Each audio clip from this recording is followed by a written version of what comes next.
Hello and welcome back. I'm just going to get right into it. I don't expect anyone to be here for a couple of minutes because I'm just starting this on the spur of the moment, taking advantage of the opportunity that has been presented for me. Just a few hours spare in the middle of the day. I know it's not the best time of day, but I do want to get through this story. So let's get back to it, shall we? I'll just try to frame it for you here. Stave 3, the second of the three spirits. Awaking in the middle of a prodigiously tough snore, and sitting up in bed to get his thoughts together, Scrooge had no occasion to be told that the bell was again upon the stroke of 1. He felt that he was restored to consciousness in the right nick of time, for the special purpose of holding a conference with the second messenger dispatched to him through Jacob Marley's intervention. But finding that he turned uncomfortably cold when he began to wonder which of his curtains this new spectre would draw back, he put them every one aside with his own hands, and lying down again established a sharp lookout all round the bed. For he wished to challenge the spirit on the moment of its appearance, and did not wish to be taken by surprise and made nervous. Gentlemen of the free and easy sort, who plume themselves on being acquainted with a move or two, and being usually equal to the time of day, express a wide range of their capacity for adventure by observing that they are good for anything from pitch and toss to manslaughter, between which opposite extremes, no doubt, there lies a tolerably wide and comprehensive range of subjects. Without venturing for Scrooge quite as hardly as this, I don't mind calling on you to believe that he was ready for a good broad field of strange appearances, and that nothing between a baby and a rhinoceros would have astonished him very much. Now, being prepared for almost anything, he was not by any means prepared for nothing, and consequently, when the bell struck 1 and no shape appeared, he was taken with a violent fit of trembling. 5 minutes, 10 minutes, a quarter of an hour went by, yet nothing came. All this time he lay on his bed, the very core and centre of a blaze of ruddy light, which streamed upon him when the clock proclaimed the hour, and which, being only light, was more alarming than a dozen ghosts, as he was powerless to make out what it meant, or what would be at, and was sometimes apprehensive that he might be at the very moment an interesting case of spontaneous combustion, without having a consolation of knowing it. At last, however, he began to think, as you or I would have thought at first, for it was always the person not in the predicament who knows what ought to have been done in it, and would unquestionably have done it too. At last, I say, he began to think that the source and secret of this ghostly light might be in the adjoining room, from whence, on further tracing it, it seemed to shine. This idea taking full possession of his mind, he got up softly and shuffled in his slippers to the door. The moment Scrooge's hand was on the lock, a strange voice called him by his name, and bade him to enter. He obeyed. It was his own room, there was no doubt about that, but it had undergone a surprising transformation. The walls and ceiling were so hung with living green that it looked a perfect grove, from every part of which bright gleaming berries glistened. The crisp leaves of holly, mistletoe, and ivy reflected back the light, as if so many little mirrors had been scattered there, and such a mighty blaze went roaring up the chimney, as that dull petrification of a hearth had never known in Scrooge's time, or Marley's, or for many, many a winter season gone. Heaped up on the floor to form a kind of throne were turkeys, geese, game, poultry, brawn, great joints of meat, suckling pigs, long wreaths of sausages, mince pies, plum puddings, barrels of oysters, red-hot chestnuts, cherry-cheeked apples, juicy oranges, luscious pears, immense twelfth cakes, and seething bowls of punch, that made the chamber dim with their delicious steam.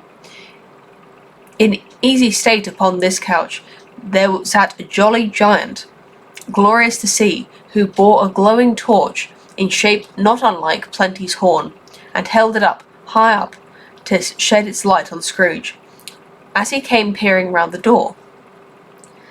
"Come in," exclaimed the ghost. "Come in, and know me better, man." That's a good picture. There's not quite as many things as were named in the story, though, in the picture.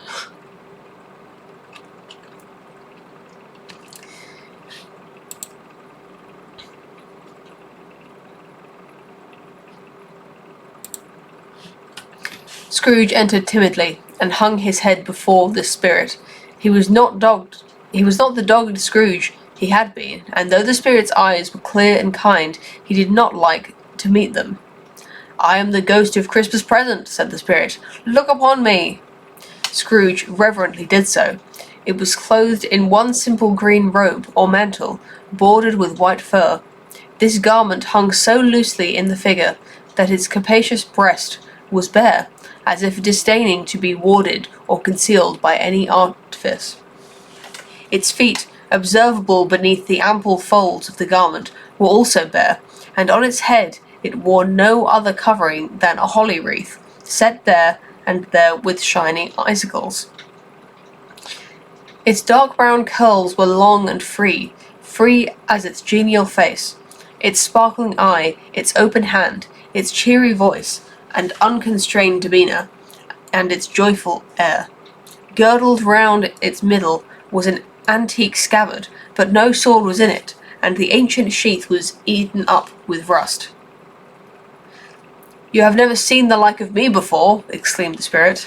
"Never," Scrooge made answer to it. "Have never walked forth with the younger members of my family, meaning, for I am very young, my elder brothers born in these later years?" pursued the phantom. "I don't think I have," said Scrooge. "I am afraid I have not. Have you had many brothers, spirit?" "More than 1,800, said the ghost. "A tremendous family to provide for," muttered Scrooge. The ghost of Christmas present rose. "Spirit," said Scrooge submissively, "conduct me to where you will.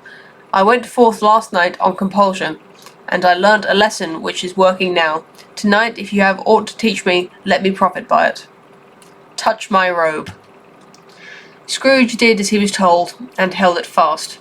Holly, mistletoe, red berries, ivy, turkeys, geese, game, poultry, brawn, meat, pigs, sausages, oysters, pies, puddings, fruit, and punch all vanished instantly. So did the room, the fire, the ruddy glow, the hour of night, and they stood in the city streets on Christmas morning, where, for the weather was severe, people made a rough but brisk and not unpleasant kind of music in scraping the snow from the pavement in front of their dwellings and from the tops of their houses, whence it was mad delight to the boys to see it come plumping down into the road below, and splitting into artificial little snowstorms. The house fronts looked black enough, and the windows blacker, contrasting with the smooth white sheet of snow upon the roofs, and with the dirtier snow upon the ground, which last deposit had been ploughed up in deep furrows by the heavy wheels of carts and wagons, furrows that crossed and recrossed each other hundreds of times. Where the great streets branched off and made intricate channels, hard to trace in the thick yellow mud and icy water, the sky was gloomy, and the shortest streets were choked up with the dingy mist, half thawed, half frozen, whose heavier particles descended in a shower of sooty atoms, as if all the chimneys in Great Britain had, by one consent, caught fire, and were blazing away to their dear hearts' content. There was nothing very cheerful in the climate of all the town, and yet there was an air of cheerfulness abroad in that clearest summer air, and the brightest summer sun might have endeavoured to diffuse in vain. For the people who were shovelling away on the housetops were jovial and full of glee, calling out to one another from the parapets, and now and then exchanging a facetious snowball, better-natured missile far than many a worldly jest, laughing heartily if it went right, and not less heartily if it went wrong. Poulterers' shops were still half open, and the fruiterers were radiant in their glory. There were great round pot-bellied baskets of chestnuts shaped like the waistcoats of jolly old gentlemen, lolling at the doors and tumbling out into the street in their apoplectic opulence. There were ruddy, brown-faced, broad-girthed Spanish onions, shining in the fatness of their growth like Spanish friars, and winking from their shelves in wanton slyness at the girls as they went by, and glanced demurely at the hung-up mistletoe. There were pears and apples clustered high in blooming pyramids. There were bunches of grapes made, in the shopkeeper's benevolence, to dangle from conspicuous hooks, that people's mouths might water gratis if they passed. There were piles of filberts, mossy and brown, recalling in their fragrance ancient walks among the woods, and pleasant shufflings ankle-deep through withered leaves. There were Norfolk biffins, squat and swarthy, setting off the yellow of the oranges and lemons, and, in the great compactness of their juicy persons, urgently entreating and beseeching to be carried home in paper bags and eaten after dinner. The very gold and silver fish set forth among these choice fruits in a bowl, though members of a dull and stagnant-blooded race, appeared to know that there was something going on, and, to a fish, went gasping round and round their little world in slow and passionless excitement.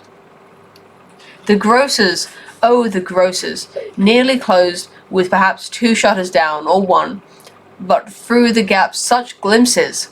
It was not alone that the scales descended on the counter, made a merry sound, or that the twine and roller parted company so briskly, or that the canisters were rattled up and down like juggling tricks, or even that the blended scents of tea and coffee were so grateful to the nose, or even that the raisins were so plentiful and rare, the almonds so extremely white, the sticks of cinnamon so long and straight, the other spices so delicious, that candied fruit so caked and spotted with molten sugar, as to make the coldest lookers-on feel faint and subsequently bilious. Nor was it that the figs were moist and pulpy, or that the French plums blushed in modest tartness from their highly decorated boxes, or that everything was so good to eat and in its Christmas dress, but the customers were all so hurried and so eager in the hopeful promise of the day that they tumbled up against each other at the door, crashing their wicker baskets wildly, and left their purchases upon the counter, and came running back to fetch them, and committed hundreds of little mistakes, in the best humour possible, while the grocer and his people were so frank and fresh that the polished hearts with which they fastened their aprons behind might have been their own, worn outside for general inspection, and for Christmas doors to peck at if they chose. But soon the steeples called good people all to church and chapel, and away they came, flocking through the streets in their best clothes and with their gayest faces. And at the same time there emerged from scores of by-streets, lanes, and nameless turnings innumerable people, carrying their dinners to the bakers' shops. The sight of these people, these poor revellers, appeared to interest the spirit very much, for he stood with Scrooge beside him in a baker's doorway, and taking off the covers as their bearers passed, sprinkled incense on their dinners from his torch.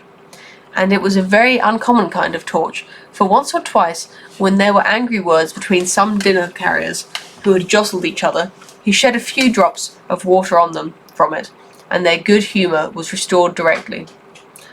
For they said it was a shame to quarrel upon Christmas Day, and so it was, God love it, so it was.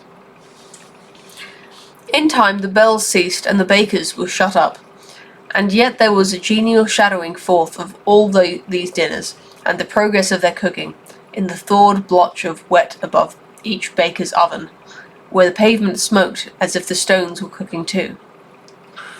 Is there a peculiar flavour in what you sprinkle from your torch? Asked Scrooge. There is, my own. Would it apply to any kind of dinner on this day? Asked Scrooge. To any kindly given, to a poor one most. Why to a poor one most? Asked Scrooge. Because it needs it most. Spirit, said Scrooge after a moment's thought, I wonder you, of all the beings in the many worlds about us, should desire to cramp these people's opportunities of innocent enjoyment. Aye, cried the spirit. You would deprive them of their means of dining every 7th day, often the only day on which they can be said to dine at all, said Scrooge. Wouldn't you? "Aye," cried the spirit. "You seek to close these places on the 7th day," said Scrooge, "and it comes to the same thing." "I seek," exclaimed the spirit. "Forgive me if I am wrong. It has been done in your name, or at least in that of your family," said Scrooge. "There are some upon this earth of yours," returned the spirit, "who lay claim to know us, and who do their deeds of passion, pride, ill will, hatred, envy, bigotry, and selfishness in our name, who are as strange to us and all our kith and kin, as if they had never lived. Remember that, and charge their doings on themselves, not us." Scrooge promised that he would, and they went on, invisible, as they had been done before, into the suburbs of the town. It was a remarkable quality of the ghost, which Scrooge had observed at the baker's, notwithstanding his gigantic size, he could accommodate himself to any place with ease, and that he stood beneath the low roof quite as gracefully and like a supernatural creature as it was possible he could have done in any lofty hall. And perhaps it was the pleasure the good spirit had in showing off his power of his, or else it was his own kind, generous, hearty nature, and his sympathy with all poor men, that led him straight to Scrooge's clerks, for there he went, and took Scrooge with him, holding to his robe, and on the threshold of the door the spirit smiled and stopped to bless Bob Cratchit's dwelling with the sprinkling of his torch. Think of that! Bob had but 15 bob a week. He pocketed on Saturdays, but 15 copies of his Christian name, and yet the ghost of Christmas present blessed his 4-roomed house. Then up rose Mrs. Cratchit's wife, dressed out but poorly in a twice-turned gown, but brave in ribbons, which are cheap and make a goodly show for sixpence. And she laid the cloth, assisted by Belinda Cratchit, second of her daughters, also brave in ribbons, while Master Peter Cratchit plunged a fork into the saucepan of potatoes, and getting the corners of his monstrous shirt collar, Bob's private property, conferred upon his son and heir in honour of the day, into his mouth, rejoiced to find himself so gallantly attired, and yearned to show his linen in the fashionable parks. And now 2 smaller Cratchits, boy and girl, came tearing in, screaming that outside the baker's they had smelt the goose and known it for their own, and basking in luxurious thoughts of sage and onion, these young Cratchits danced about the table and exalted Master Peter Cratchit to the skies, while he, not proud although his collars nearly choked him, blew the fire until the slow potatoes bubbling up knocked loudly at the saucepan lid to be let out and peeled. "What has ever got your precious father, then?" said Mrs. Cratchit. "And your brother Tiny Tim, and Martha wasn't as late last Christmas Day by half an hour?" "Here's Martha, mother," said a girl, appearing as she spoke. "Here's Martha, mother," cried the 2 young Cratchits. "Hurrah! There's such a goose, Martha." "Why, bless your heart alive, my dear, how late you are," said Mrs. Cratchit, kissing her a dozen times, and taking off her shawl and bonnet for her with officious zeal. "We'd a deal of work to finish up last night," replied the girl, "and had to clear away this morning, mother." "Well, never mind so long as you are come," said Mrs. Cratchit. "Sit ye down before the fire, my dear, and have a warm. Lord bless ye." "No, no, there's father coming," cried the 2 young Cratchits, who were everywhere at once. "Hide, Martha, hide." So Martha hid herself, and in came little Bob, the father, with at least 3 feet of comforter exclusive of the fringe, hanging down before him, and his threadbare clothes darned up and brushed to look seasonable, and Tiny Tim upon his shoulder. Alas for Tiny Tim, he bore a little crutch, and he had his limbs supported by an iron frame. "Why, where's our Martha?" cried Bob Cratchit, looking round. "Not coming," said Mrs. Cratchit. "Not coming," said Bob, with a sudden declension in his high spirits, for he had been Tim's blood horse all the way from the church, and he had come home rampant. "Not coming upon Christmas Day?" Martha didn't like to see him disappointed, if it were only in the joke, So she came out prematurely from behind the closet door and ran into his arms, while the two young Cratchits hustled Tiny Tim and bore him off into the wash-house that he might hear the pudding singing in the copper. "And how did little Tim behave?" asked Mrs. Cratchit when she had rallied Bob on his credulity, and Bob had hugged his daughter to his heart's content. "As good as gold," said Bob, "and better. Somehow he gets thoughtful, sitting by himself so much, and thinks the strangest things you ever heard. He told me, coming home, that he hoped the people saw him in the church because he was a cripple, and it might be pleasant to them to remember upon Christmas Day who made lame beggars walk and blind men see." Bob's voice was tremulous when he told them this, and trembled more when he said that Tiny Tim was growing strong and hearty. His active little crutch was heard upon the floor, and back came Tiny Tim, before another word was spoken, escorted by his brother and sister to his stool before the fire, and while Bob, turning up his cuffs, as if, poor fellow, they were capable of being made more shabby, compounded some hot mixture in a jug with gin and lemons, and stirred it round and round, and put it on the hob to simmer. Master Peter, with two ubiquitous young Cratchits, went to fetch the goose, with which they soon returned in high procession. Such a bustle ensued that you might have thought a goose the rarest of all birds, a feathered phenomenon, to which a black swan was a matter of course, and in truth it was something very like it in that house. Mrs. Cratchit made the gravy, ready beforehand in a little saucepan, hissing hot. Master Peter mashed the potatoes with an incredible vigour. Miss Belinda sweetened up the apple sauce. Martha dusted the hot plates. Bob took Tiny Tim beside him in a tiny corner of the table. These two young Cratchits sat chairs for everyone, not forgetting themselves, and mounting guard upon their posts, crammed spoons into their mouths, lest they should shriek for goose before their turn came to be helped. Oh dear.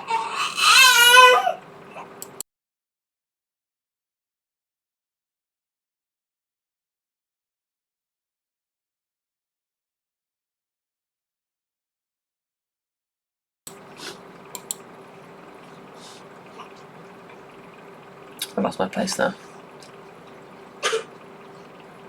At last the dishes were set on, and grace was said. It was succeeded by a breathless pause, as Mrs. Cratchit, looking slowly all along the carving knife, prepared to plunge it in the breast.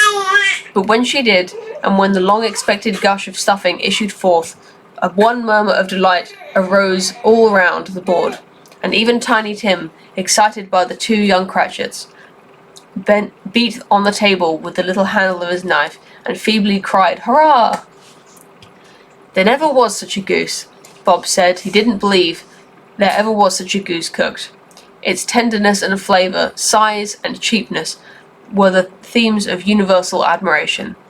Eked out by apple sauce and mashed potato, it was a sufficient dinner for the whole family. Indeed, as Mrs. Cratchit said with great delight, surveying one small atom of a bone upon the dish, they hadn't ate it all at last.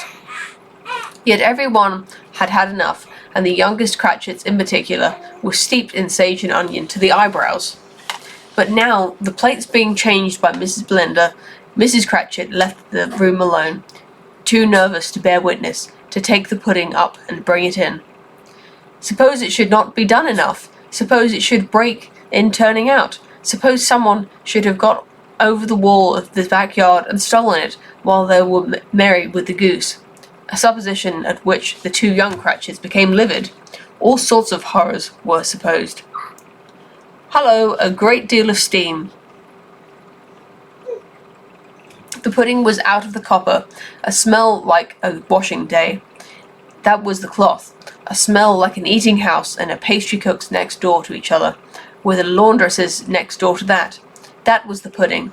In half a minute, Mrs. Cratchit entered, flushed, but smiling proudly, with the pudding, like a speckled cannonball, so hard and firm, blazing in half a quartern of ignited brandy, and bedite with Christmas holly stuck on the top.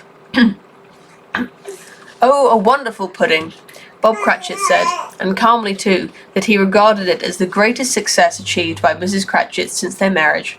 Mrs. Cratchit said that now the weight was off her mind. She would confess she'd had her doubts about the quality of flour. Everybody had something to say about it, but nobody said or thought it was at all a small pudding for the large family. It would have been flat heresy to do so. Any Cratchit would have blushed to hint at such a thing.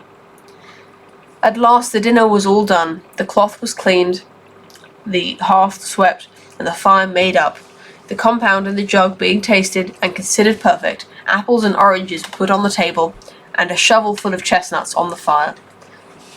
Then all the Cratchit family drew round the hearth in what Bob Cratchit called a circle, meaning half of one, and at Bob Cratchit's elbow stood the family display of glass, 2 tumblers and a custard cup without a handle. These held the hot stuff from the jug, however, as well as golden goblets would have done, and Bob served it out with beaming looks, while the chestnuts on the fire sputtered and cracked noisily. Then Bob proposed, "A Merry Christmas to us all, my dears, God bless us," which all the family re-echoed. "God bless us, every one," said Tiny Tim, the last of all. He sat very close to his father's side upon his little stool. Bob held his withered little hand of his, as if he loved the child, and wished to keep him by his side, and dreaded that he might be taken from him. "Spirit," said Scrooge, with an interest he had never felt before, "tell me if Tiny Tim will live." "I see a vacant seat," replied the ghost, "in the poor chimney corner, and a crutch without an owner, carefully preserved. If these shadows remain unaltered by the future, the child will die." "No, no," said Scrooge. "Oh, no, kind spirit, say he will be spared." "If these shadows remain unaltered by the future, none other of my race," returned the ghost, "will find him here." "What then? If he would like to die, he had better do it, and decrease the surplus population." Scrooge hung his head to hear his words quoted by the spirit, and was overcome with penitence and grief. "Man," said the ghost, "if man you be in heart, not adamant, forbear that wicked cant until you have discovered what a surplus is, and where it is. Will you decide what man shall live, what man shall die? It may be that in the sight of heaven you are more worthless and less fit to live than millions like this poor man's child. O God, to hear the insect on the leaf pronouncing on the too much of life among the hungry brothers in the dust." Scrooge bent before the ghost's rebuke, and trembling cast his eyes upon the ground, but he raised them speedily on hearing his own name. "Mr. Scrooge," said Bob, "I'll give you Mr. Scrooge, the founder of the feast." "The founder of the feast, indeed!" cried Mrs. Cratchit, reddening. "I wish I had him here. I'd give him a piece of my mind to feast upon, and I hope he'd have a good appetite for it." "My dear," said Bob, "the children, Christmas Day." "It should be Christmas Day, I am sure," she said, "on which one drinks the health of such an odious, stingy, hard, unfeeling man as Mr. Scrooge. You know he is, Robert. Nobody knows it better than you do, poor fellow." "My dear," was Bob's mild answer, "Christmas Day." "I'll drink his health for your sake and the day's," said Mrs. Cratchit, "not for his. Long life to him. A Merry Christmas and a Happy New Year. He'll be very merry and very happy, I have no doubt." The children drank the toast after her. It was the first of their proceedings which had no heartiness. Tiny Tim drank it last of all, but he didn't care twopence for it. Scrooge was the ogre of the family. The mention of his name cast a dark shadow on the party, which was not dispelled for a full 5 minutes. After it had passed away, they were 10 times merrier than before, from the mere relief of Scrooge the Baleful being done with. Bob Cratchit told them how he had a situation in his eye for Master Peter, which would bring him in, if obtained, full 5 and 6pence weekly. The 2 young Cratchits laughed tremendously at the idea of Peter's being a man of business, and Peter himself looked thoughtfully at the fire from between his collars, as if he were deliberating what particular investments he should favour when he came into receipt of that bewildering income. Martha, who was a poor apprentice at the milliner's, then told them what kind of work she had to do, and how many hours she worked at a stretch, and how she meant to lie abed tomorrow morning for a good long rest, tomorrow being a holiday as she passed at home. Also how she had seen a countess and a lord some days before, and how the lord was much about as tall as Peter, at which Peter pulled up his collar so high that you couldn't have seen his head if you had been there. All this time the chestnuts in the jug went round and by they had a song about a lost child travelling in the snow from Tiny Tim, who had a plaintive little voice and sang it very well indeed. There was nothing of high mark in this. They were not a handsome family, they were not well dressed, their shoes were far from being waterproof, their clothes were scanty, and Peter might have known, and very likely did, the inside of a pawnbroker's. But they were happy, grateful, pleased with one another, and contented with the time, and when they faded and looked happier yet in their bright sparklings of the spirit's torch at parting, Scrooge had his eye upon them, and especially on Tiny Tim, until the last. By this time it was getting dark, and snowing pretty heavily, and as Scrooge and the spirit went along the streets, the brightness of the roaring fires in the kitchens, parlours, and all sorts of rooms was wonderful. Here the flickering of the blaze showed the preparations for a cosy dinner, with hot plates baking through and through before the fire, and deep red curtains ready to be drawn shut to shut out cold and darkness. There all the children of the house were running out into the snow to meet their married sisters, brothers, cousins, uncles, aunts, and to be the first to greet them. Here again were shadows on the window blind of gusts assembling, and there a group of handsome girls, all hooded and fur-booted, and all chattering at once, tripped lightly off to some near neighbour's house, where whereupon the single man who saw them enter, artful witches, well they knew it, in a glow. But if you had judged from the numbers of people on their way to friendly gatherings, you might have thought that no one was at home to give them welcome when they got there, instead of every house expecting company and piling up its fires half chimney high. Blessings on it, how the ghost exulted, how it bared its breadth of breast, and opened its capacious palm, and floated on, outpouring, with a generous hand, its bright and harmless mirth on everything within its reach. The very lamplighter, who ran on before, dotting the dusky street with specks of light, and who was dressed to spend the evening somewhere, laughed out loudly as the spirit passed, though little keened the lamplighter that he had any company but Christmas. And now, without a word of warning from the ghost, they stood upon a bleak and desert moor, where the monstrous masses of rude stone were cast about, as though it were a burial place of giants, and water spread itself wheresoever it listed, or would have done so, but for the frost that held it prisoner, and nothing grew but moss and furze, and coarse rank grass. Down in the west the setting sun had left a streak of fiery red, which glared upon the desolation for an instant, like a sullen eye, and frowning lower, lower yet, was lost in the thick gloom of darkest night. "What place is this?" asked Scrooge. "A place where miners live, who labour in the bowels of earth," returned the spirit. "But they know me, see?" A light shone from the window of a hut, and swiftly they advanced towards it. Passing through a wall of mud and stone, they found a cheerful company assembled round a glowing fire, an old man and woman, with their children and their children's children, and another generation beyond that, all decked out gaily in their holiday attire. The old man, in a voice that seldom rose above the howling of the wind, the barren waste, was singing them a Christmas song.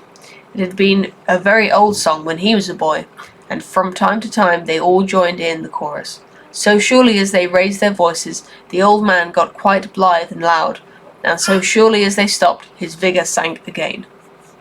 The spirit did not tarry here, but bade Scrooge hold his robe, and passing on above the moor, sped whither? Not to see? To see. To Scrooge's horror, looking back, he saw the last of land, a frightful range of rocks behind them, and his ears were deafened by the thundering of water as it rolled and roared and raged among the dreadful caverns at it was worn. it had worn, and fiercely tried to undermine the earth. Built upon a dismal reef of sunken rocks, by a league or so from shore, on which the waters chafed and dashed the wild year through, there stood a solitary lighthouse. Great heaps of seaweed clung to its base, and storm-birds, born of the wind, one might suppose, as seaweed of the water, rose and fell upon it like the waves they skimmed.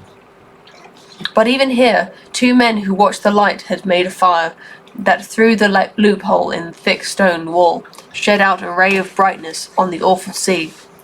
Joining their horny hands over the roughened table at which they sat, they wished each other a Merry Christmas in their can of grog, and one of them, the elder, too, with his face all damaged and scarred with hard weather, as the figurehead of an old ship might be, struck up a sturdy song that was like a gale in itself. Again the ghost sped on, above the black and heaving sea, on, until, being far away, as he told Scrooge, from any shore, they lighted on a ship. They stood beside the helmsman at the wheel, the lookout at the bow, the officers who had the watch, dark, ghostly figures in their several stations, but every man among them hummed a Christmas tune, or had a Christmas thought, or spoke below his breath of his companion of some bygone Christmas day, with homeward hopes belonging to it.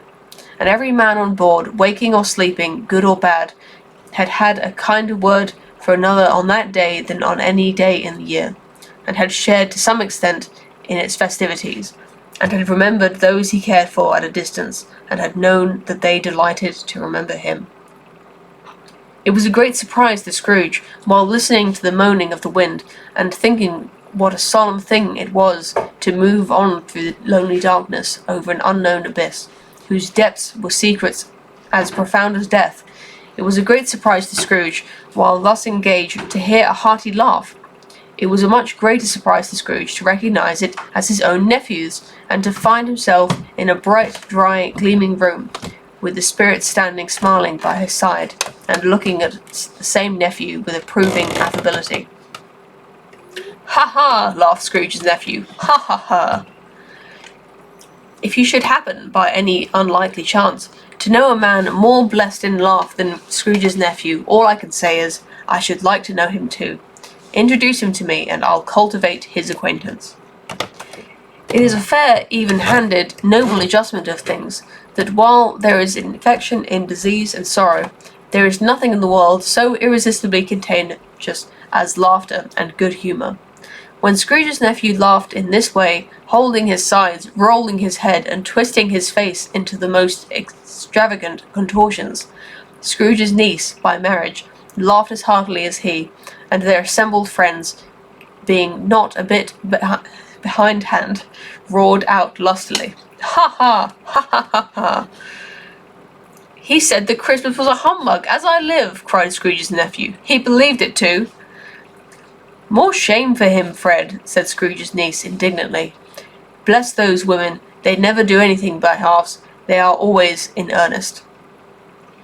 She was very pretty, exceedingly pretty, with a dimpled, surprised-looking, capital face, a ripe little mouth that seemed made to be kissed, and no doubt it was, all kinds of good little dots about her chin that melted into one another as she laughed, and the sunniest pair of eyes you ever saw in any little creature's head. Altogether, she was what you would have called provoking, you know, but satisfactory too. Oh, perfectly satisfactory. "He's a comical old fellow," said Scrooge's nephew. "That's the truth, and not so pleasant as he might be. However, his offences carry their own punishment, and I have nothing to say against him." "I'm sure he's very rich, Fred," hinted Scrooge's niece. "At least you always tell me so." "What of that, my dear?" said Scrooge's nephew. "His wealth is of no use to him. He don't do any good with it. He don't make himself comfortable with it. He hasn't the satisfaction of thinking, ha ha ha, that he's ever going to benefit us with it." "I have no patience with him," observed Scrooge's niece. Scrooge's niece's sisters, and all the other ladies, expressed the same opinion. "Oh, I have," said Scrooge's nephew. "I am sorry for him. I couldn't be angry with him if I tried. Who suffers by his ill whims? Himself, always. Here, he takes it into his head to dislike us, and he won't come and dine with us. What's the consequence? He don't lose much of a dinner." "Indeed, I think he loses a very good dinner," interrupted Scrooge's niece. Everybody else said the same, and they must be allowed to have been competent judges, because they had just had dinner, and, with the dessert upon the table, were clustered round the fire by lamplight. "Well, I'm very glad to hear it," said Scrooge's nephew, "because I haven't great faith in these young housekeepers. What do you say, Topper?" Topper had clearly got his eye upon one of Scrooge's niece's sisters, for he answered that a bachelor was a wretched outcast, who had no right to express an opinion on the subject, whereat Scrooge's niece's sister, the plump one with the lace tucker, not the one with the roses, blushed. "Do go on, Fred," said Scrooge's niece, clapping her hands. "He never finishes what he begins to say. He is such a ridiculous fellow." Scrooge's nephew revelled in another laugh, and it was impossible to keep the infection off, though the plump sister tried hard to do it with an aromatic vinegar. His example was unanimously followed.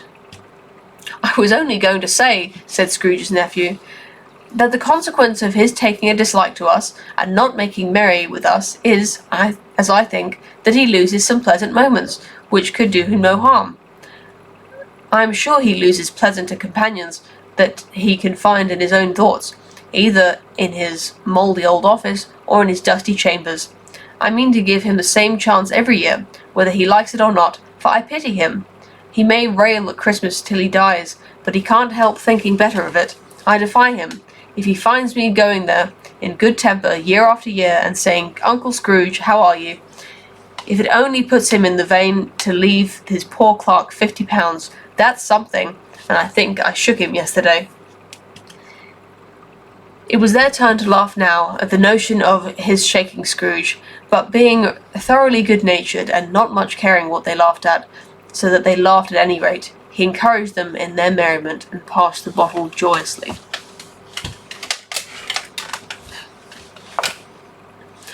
After tea they had some music, for they were a musical family, and knew what they were about. When they sung a glee or catch, I can assure you, especially Topper, who could growl away in the bass like a good one, and never swell the large veins in his forehead, or get a red in the face over it. Scrooge's niece played well upon the harp, and played among the tunes a simple little air, a mere nothing. You might learn a whistle in a minute or two, which had been familiar to the child who fetched Scrooge from his boarding school, and as he had been reminded by the ghost of Christmas past. When this strain of music sounded, all the things the ghost had showed him came upon his mind. He softened more and more, and thought that if he could have listened to it more often years ago, he might have cultivated the kindnesses of life, of his own happiness, with his own hands, without resorting to Sexton's spade that buried Jacob Marley. But they didn't devote the whole evening to music. After a while they played at forfeits, for it is good to be children sometimes, and never better than at Christmas, when its mighty founder was a child himself. Stop! There was first a game of blindman's buff. Of course there was, and I no more believe Topper was really blind than I believe his eyes in his boots. My opinion is that it was a done thing between him and Scrooge's nephew, and that the ghost of Christmas present knew it. The way he went after the plump sister in the lace tucker was an outrage on the credulity of human nature, knocking down the fire irons, tumbling over the chairs, bumping against the piano, smothering himself among the curtains. Wherever she went, there went he. He always knew where the plump sister was. He wouldn't catch anybody else. If you had fallen up against him, as some of them did, on purpose, he would have made a feint of endeavouring to seize you, which would have been an affront to your understanding, and would instantly have sidled off in the direction of the plump sister. She often cried out that it wasn't fair, and it really was not. But when at last he caught her, when, in spite of all her silken rustlings and her rapid flutterings past him, he got into a corner whence there was no escape, then his conduct was the most execrable. for his pretending not to know her, his pretending that it was not necessary to touch her headdress, and further to assure himself of her identity by pressing a certain ring upon her finger, and a certain chain about her neck, was vile, monstrous. No doubt she told him her opinion of it, when, another blind man being in office, they were so very confidential together behind the curtains. Scrooge's niece was not one of the blind man's buff party, but was made comfortable with a large chair and a footstool in a snug corner, where the ghost and Scrooge were close behind her. But she joined in the forfeits, and loved her love to admiration with all the letters of the alphabet. Likewise, at the game of how, when, and where, she was very great, and to the secret joy of Scrooge's nephew, beat her sisters hollow, though they were sharp girls too, as Topper could have told you. There might have been 20 people there, young and old, but they all played, and so did Scrooge, for wholly forgetting in the interest he had in what was going on, that his voice made no sound in their ears, he sometimes came out with his guesses quite loud, and very often guessed quite right too, for the sharpest needle, best Whitechapel warranted not to cut in the eye, was not sharper than Scrooge, blunt as he took it in his head to be. The ghost was greatly pleased to find him in the mood, and looked down upon him with such favour that he begged like a boy to be allowed to stay until the guest departed, but this the spirit said could not be done. "Here is a new game," said Scrooge. "1 half-hour, spirit, only one." It was a game called Yes and No, where Scrooge's nephews had to think of something, and the rest must find out what. He only answering to their questions yes or no, as the case was. The brisk fire of questioning to which he was exposed elicited from him that he was thinking of an animal, a live animal, rather a disagreeable animal, a savage animal, an animal that growled and grunted sometimes, and talked sometimes, and lived in London, and walked about the streets, and wasn't made a show of, and wasn't led by anybody, and didn't live in a menagerie, and was never killed in a market, and was not a horse, or an ass, or a cow, or a bull, or a tiger, or a dog, or a pig, or a cat, or a bear. At every fresh question that was put to him, this nephew burst into a fresh roar of laughter, and was so inexpressibly tickled that he was obliged to get off the sofa and stamp. At last the plump sister, falling into a similar state, cried out, "I have found it out! I know what it is, Fred! I know what it is!" "What is it?" cried Fred. "It's your Uncle Scrooge!" Which it certainly was. Admiration was the universal sentiment, though some objected that the reply to his "Is it a bear?" ought to have been yes, inasmuch as an answer in the negative was sufficient to have diverted their thoughts off Mr. Scrooge, supposing they had ever had a tendency that way. "He has given us plenty of merriment, I am sure," said Fred, "and it would be ungrateful not to drink his health. Here is a glass of mulled wine ready to our hand at the moment, and I say, Uncle Scrooge."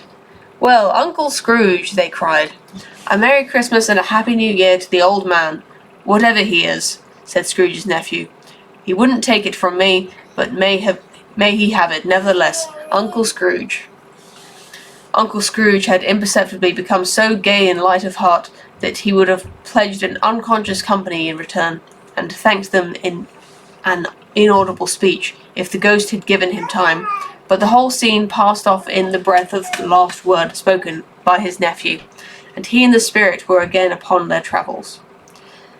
Much they saw, and far they went, and many homes they visited, but always with a happy end. The spirit stood beside sick beds, and they were cheerful.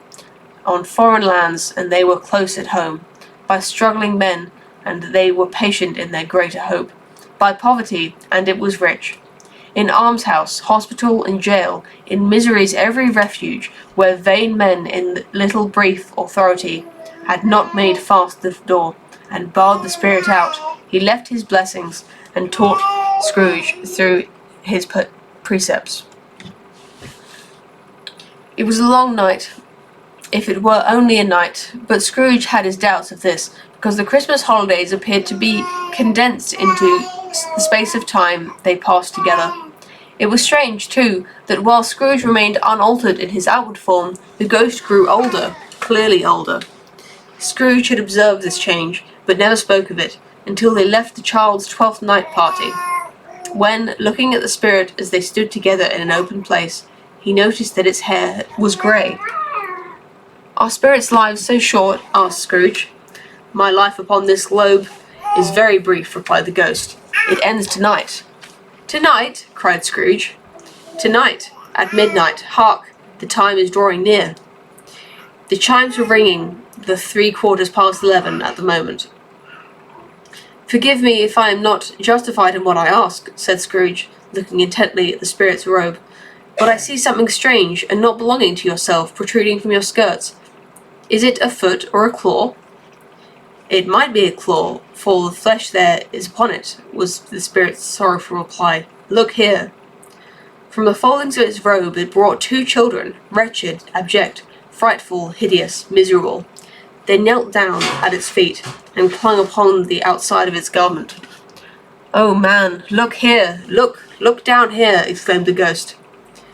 They were a boy and a girl, yellow, meagre, ragged, scowling, wolfish, but prostrate too, in their humility. Where graceful youth should have filled their features out, and touched them with its freshest tints, a stale and shriveled hand, like that of an age, had pinched and twisted them and pulled them into shreds. Where angels might have sat enthroned, devils lurked and glared out menacing.